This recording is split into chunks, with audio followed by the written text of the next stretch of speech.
Good afternoon. Welcome to this week analysis video by Vivek Bajaj.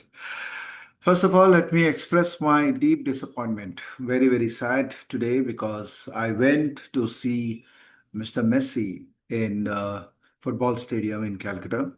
और बड़ी दुख था जब मैं निकल रहा था वहां से कि my kids who wanted me to be there with them. Basically मुझे कोई बहुत ज़्यादा इंटरेस्ट नहीं है लोगों को देखने में, बिकॉज मुझे समाव ऐसा फील होता है कि why do we need to spend money to see people. But because I have younger kids my boys and football fanatics ऐसा कह सकते हैं। I think what happened to this generation is crazy. Everyone just want to play football, and good. It's good because football is actually a very healthy game. It's worth playing. They wanted to see Messi, and I purchased ticket, high cost ticket, and they were their friends as well. काफी लोग हम लोग गए थे। तकरीबन 10 बच्चे मेरे साथ में थे। मेरे एक मित्र हैं, उनके साथ में भी थे।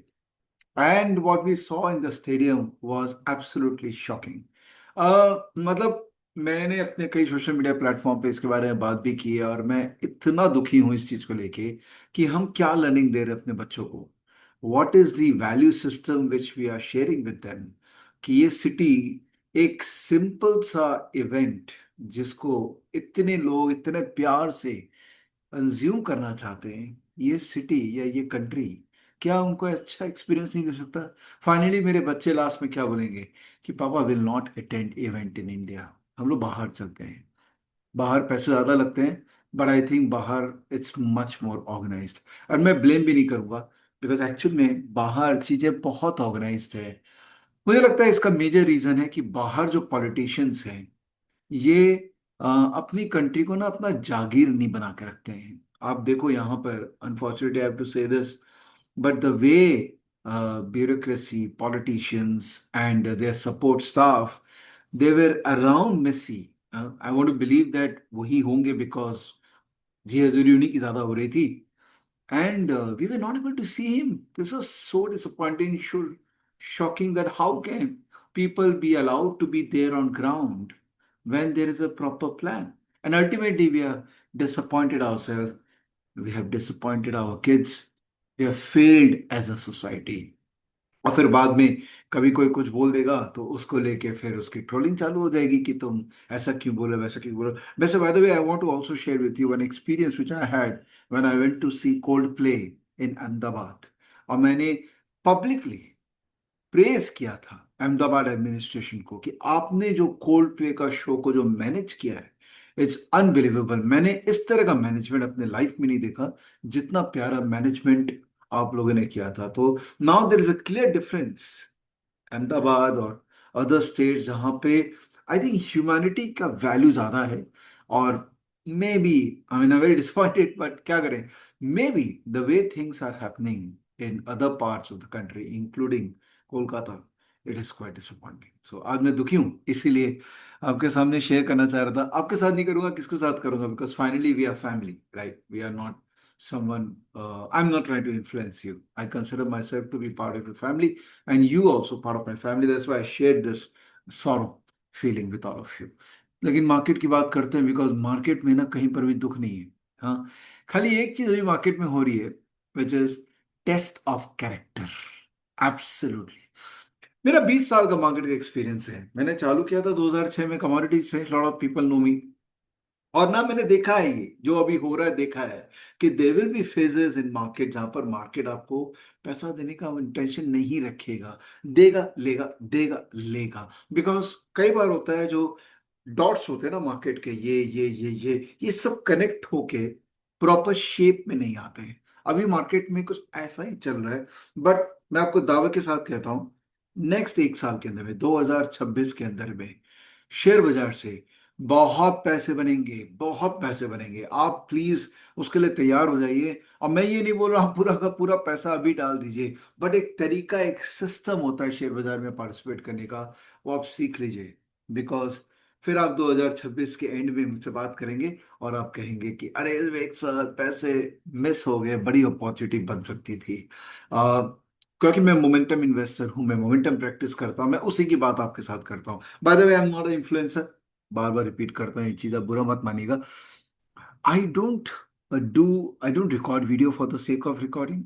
मुझे ना मजा आता है आपके साथ बात करना, अपनी बातें आपके साथ प्रेजेंट करना, और मैं अपनी वीडियो को भी बार बार देखता हूँ, खुद भी देखता हूँ, बिकॉज मुझे मजा अच्छा लगता है जब मैं अपने आप से ही बात करता हूँ आपके माध्यम से। तो बाजार में ना अभी है, कुछ अच्छा हो रहा है। ओके, 2026 में पैसा बनेगा। आप थोड़ा तैयारी करिए, मोमेंटम इन्वेस्टिंग सीखिए, मोमेंटम इन्वेस्टिंग प्रैक्टिस कीजिए, मेरा रिलेटिव स्ट्रेंथ मॉडल है उसको समझिए। सब चीज़ अवेलेबल है मेरे यूट्यूब चैनल पे फ्री। मैं ऐसा भी नहीं बोलता हूँ कि पैसे दो मुझे। I don't want you to pay money if you can drive things on your own. अगर आप खुद कर सकते हैं तो आपको खाली मुझे मेरा हेल्प और चाहिए, मुझसे रियल टाइम कनेक्ट होना, तब मैं बोलता हूँ कि चलो मेरे कोर्सेज कर लो या स्टॉकेज क्लब ज्वाइन कर लो, जो कि हमारा सेबी रजिस्टर्ड प्लेटफॉर्म है। बट मैं फोर्स नहीं करता हूँ, करना है करो, नहीं करना मत करो। खुद कर सकते हो तो बहुत अच्छी बात है, बट उसके बाद भी अगर मेरी टीम का आपको हेल्प चाहिए तो हम हमेशा अवेलेबल हैं आपकी मोमेंटम इन्वेस्टिंग की जर्नी के लिए। ओके, तो चलिए स्क्रीन शेयरिंग करता हूँ, क्विकली डेटा ओरिएंटेड डिस्कशन करते हैं मार्केट के बारे में। तो अब देखो, 10,000 फीट, 1,000 फीट, 100 फीट, है ना ये डिस्कशन, याद है ना आपको? तो 10,000 फीट क्या बोलता है कि डॉलर इंडेक्स अगर नीचे है तो बाजार तेज होना चाहिए। तो बहुत सिंपल सी बात है, मुझे ना बहुत ज्यादा मार्केट में तकलीफ नहीं दिख रही है। ओके, छोटे छोटे तकलीफ आते हैं, थोड़ी अनसर्टेनिटी है, टैरिफ को लेके बड़ी परेशानी चल रही है, रुपी वीक हो गया, 90 के ऊपर चला गया, इसकी परेशानी है। बहुत सारी परेशानियां हैं जिसके कारण मार्केट फ्रजाइल हो जाता है। बट ये फ्रजाइलनेस बहुत टेम्परेरी है। अब देखो, एवरी टाइम मार्केट फ्रजाइल होता है, ये लेवल, ये जो मूविंग एवरेज है ना, इससे मार्केट वापस से ऊपर रिवर्ट कर जाता है। This is a sign of a strong market. और स्ट्रेंथ कहां से आ रही है? स्ट्रेंथ आ रही है डॉलर इंडेक्स से कि 98.3 चला गया है। तो हमको लेके ही काम करना मार्केट में, हमको बेच के काम कतई भी नहीं करना, because this is what market is showing right now, right. Having said that, हमको कॉन्स्टेंटली यूएस का यील्ड कर्व को फॉलो करना है, क्योंकि डॉलर अगर पलटी मार दिया तो एक बार मार्केट का जो रुख है ना, वो या तो रुक जाएगा या कमजोर हो जाएगा। तो अगर आप एक्टिव मार्केट पार्टिसिपेंट है तो आपको ये देखना ही पड़ेगा, राइट। अगर आप पैसिव मार्केट पार्टिसिपेंट है तो सबको देखना बंद कर दीजिए, केवल और केवल मोमेंटम इन्वेस्टिंग के अराउंड जो स्मॉल केसेस हमने बनाए हैं, खाली उसको सब्सक्राइब करके उसको चलने दीजिए। कुछ करने की रिक्वायरमेंट नहीं है आपको, we have done good work for you already. But अगर आप एक्टिव हैं, थोड़ा सा एक्टिव मैनेजमेंट करने में बिलीव करते हैं, then I think do look at US का 10 year yield curve. Because Japan का जो यील्ड कर्व है वो ऊपर जा रहा है, राइट। वहां पर इंक्रीज भी करने की बात कर रहे हैं interest rate. US yield curve अगर ऊपर जाएगा तो डॉलर ऊपर जाएगा, तब फिर एक अच्छा खासा करेक्शन, या एटलीस्ट करेक्शन नहीं तो कम से कम एक फ्रजाइलनेस जो होती है ना बाजार के अंदर में, वो आने की पॉसिबिलिटीज हो सकती है। तो keep that in mind. Okay, मैं इसको ना इस तरह से देखता हूं कि अभी आज के रेट में क्या है, आज के रेट में जो है वो ये है, और प्लस हमारे जो मेजर इंडाइसेस है उनके अंदर में ग्रीन है। तो मुझे कोई दिक्कत नहीं है पोजीशन को होल्ड करने में, ठीक है। अच्छा, इसको ना इसको हम इतना रेगुलर बेसिस पे एंट्री एग्जिट के लिए नहीं यूज करेंगे, ठीक है। इसको हम पोजीशन साइजिंग के लिए यूज करेंगे कि क्या बाजार अभी उस अवस्था में है कि हम पोजीशन साइजिंग पूरा रख सकते हैं, राइट। तेजी है, बट बार बार 26,400 300 के पे करेक्शन आ जा रहा है, करेक्ट। तो यस, हम अभी नेट लॉन्ग है मार्केट में, तेजी रखना चाहते हैं बिकॉज डॉलर नीचे की तरफ है। बट क्या हम 100% कैपिटल डिप्लॉय कर दें अपने मोमेंटम बुक में? There is no, because there is still a bit of haziness in the market, right? I hope it is clear with you. अब थोड़ा सा ना मार्केट का ब्रेथ स्टडी कर लेते हैं, जो कि इंपॉर्टेंट है फ्रॉम अ 1,000 फीट परस्पेक्टिव। तो अगर आप देखो ब्रेथ मार्केट के अंदर में, तो निफ्टी 50 इज ऑलमोस्ट एक उस जोन में है which is not overbought oversold zone. And Nifty 500 जो है रेड में है, इसका मतलब थोड़ा ओवरसोल्ड जोन में आ गया। इसका मतलब अगर मार्केट के अंदर में तेजी बननी है ना, तो शायद मार्केट में एक तेजी का रुख बन सकता है। ओके, तो 10,000 फीट, 1,000 फीट, ये क्लियर हो गया अब आपको। अब 100 फीट में आते हैं कि अब लग रहा है अगर तेजी और मोमेंटम प्ले करना, तो किस तरह से स्टॉक आप आइडेंटिफाई कर सकते हैं। देखो, दो तीन तरीके हैं इसके अंदर में, जो मैं बताता भी हूं और फिर से मैं रिपीट करता हूं। पहला है सेक्टर रोटेशन, की जो सेक्टर में यहां पे सबसे ज्यादा स्ट्रेंथ दिख रही है, ग्रीन है, उन्हीं में ही काम करना है। जैसे नॉन फेरस मेटल के अंदर में अगर मैं जाऊं, और यहां पर मैं, ये इंडस्ट्री लेवल पे है, अगर इसके अंदर पूरा जाता हूं, इंडस्ट्रियल नॉन फेरस में जाता हूं, और this is basically breath positive है, बहुत अच्छी बात है। अगर इसको स्कोर के अंदर में जाऊं और स्टॉक वाइज जाऊं, तो ये सारे स्टॉक है जिसके अंदर में स्ट्रेंथ क्लियरली विजिबल है। अच्छा, ये माइंड में रखना कि अगर डॉलर नीचे की तरफ है तो कमोडिटीज कंपनी ऊपर जाएंगे, तो यहां पर भी ये स्ट्रेंथ आपको क्लियरली रिफ्लेक्ट हो रही है। तो अगर ट्रेड करना ही है तो इन्हीं में कर लो ना, क्योंकि जो ऊपर में स्ट्रांग है वही स्ट्रांग रहेंगे, राइट। और जो नीचे में रेड है वो नहीं रहेंगे। लोग है ना आरआरजी, सेक्टर रोटेशन, ये वो इतना तामझाम कर रहे हैं। मैं बोलता हूँ यार, हमने इंडिया का एक प्रोडक्ट बनाया है, आरआरजी तो बाहर वालों का है, इंडिया का हमने प्रोडक्ट बनाया है जो आपको ग्रीन ही दे रहा है यहाँ पे। अरे इन्हीं में ही काम कर लो तो पैसा बन जाएंगे भाई, पैसे अल्टीमेटली बनने चाहिए ना।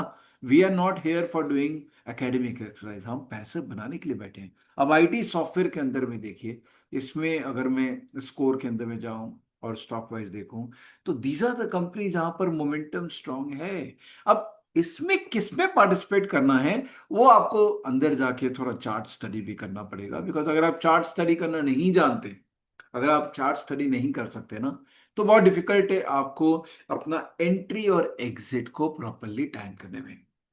बाय द वे, जस्ट एक छोटा सा है कि अगर आप टेक्निकल एनालिसिस को सीखना चाहते हैं, खाली 100 रुपये per day, only 100 rupees per day, 30 दिन के अंदर में आप टेक्निकल एनालिसिस सीख सकते हैं। डेली सिर्फ आधा घंटा देना पड़ेगा। ये कोर्स हम लॉन्च कर रहे हैं, ये चौथा बैच अभी हम चालू कर रहे हैं, जो 15 तारीख से चालू होगा शायद। इसको ज्वाइन कर लीजिए, गो टू elanmarkets.com, और ये वाला जो है ना, इसको ज्वाइन कर लीजिए, बहुत फायदा होगा। किसी भी इन इंडिविजुअल की आपको रिक्वायरमेंट नहीं होगी, ना मेरी रिक्वायरमेंट होगी, ना शर्मा जी की होगी, ना XYZ की होगी। और देखिए, अविजत साते टाइप के लोगों को क्यों पैसा दे रहे हैं, आप सीधा यहाँ पर आइए। और 800 लोग ऑलरेडी ले चुके हैं, तो आप भी ले लीजिए। बहुत ही छोटा अमाउंट है। अमाउंट भी इसलिए है ना, ताकि आप सीरियस रहें, नहीं तो क्या है, फ्री में कुछ भी होता है तो आदमी सीरियसली उसको कंप्लीट नहीं करता है। तो ये आप कर सकते हैं, इससे आप टेक्नोलिसिस बेसिक सीख जाएंगे। और एक बार टेक्नोलिसिस सीख गए ना, तो चार्ट से आप क्या क्या इन्फर कर सकते हैं वो आपके सामने आ जाएगा। देखिए, मैं आपको कुछ एग्जांपल दे रहा हूं, ये मेरा फेवरेट टेम्पलेट है जहां पर मैंने क्लाउड बना रखा है, और जो स्टॉक क्लाउड के अंदर में है मेरे को उनमें ही काम करना है। ये देखिए कितना प्यारा मूवमेंट स्टॉक्स यहाँ पर देता है। अब मैं तो आपको स्टॉक रिकमेंडेशन दे नहीं सकता हूँ, because that is a against the law, क्योंकि मैं सेबी रजिस्टर हूँ, राइट, मेरे ऑर्गेनाइजेशन सेबी रजिस्टर है। तो हम स्टॉक की बातें सोशल मीडिया प्लेटफॉर्म पे नहीं कर सकते। बट मैं आपको प्रोसेस बता सकता हूं कि डिपेंडिंग अपॉन आप क्या करना चाहते हैं, मोमेंटम में किस तरह का पार्टिसिपेशन करना चाहते हैं, आप डेटा को एनालाइज करके स्टॉक्स आइडेंटिफाई कर सकते हैं और उनमें राइड कर सकते हैं। Okay, some of you who have already learned from me, some of you already part of Stockage Club, you already know how to do it, and I've been sharing all the information in Stockage Club platform also. तो अगर आप में से कुछ लोग अभी तक उसका पार्ट नहीं बने तो आप बन जाइए, because as a SEBI regulated platform मैं सिर्फ और सिर्फ वहीं पर ही स्टॉक्स रिलेटेड बात कर पाऊंगा। सो रिकैप करते हैं कि मार्केट जो है मुझे बहुत खराब नहीं लग रहा है। I will always be on the long side of the market, and stock specific, sector specific आप आइडेंटिफाई करके राइड करिए, और बस शांति से लगे रहिए, और कोशिश करिए ये टीवी वी ये सबसे दूर रहें। Try to be, try to focus on I rather than T of market. I hope you're getting the message, and अपना ध्यान रखिए। एंड होपफुली मैं भी वापस से हैप्पी जोन में जाऊंगा। आज तो काफी टफ डे है, but hopefully I will go back, and I want to see a very good country for my kids. Otherwise, eventually, when everyone is moving out, someday we'll also have to take a call. Thank you. Bye. Jai Hind.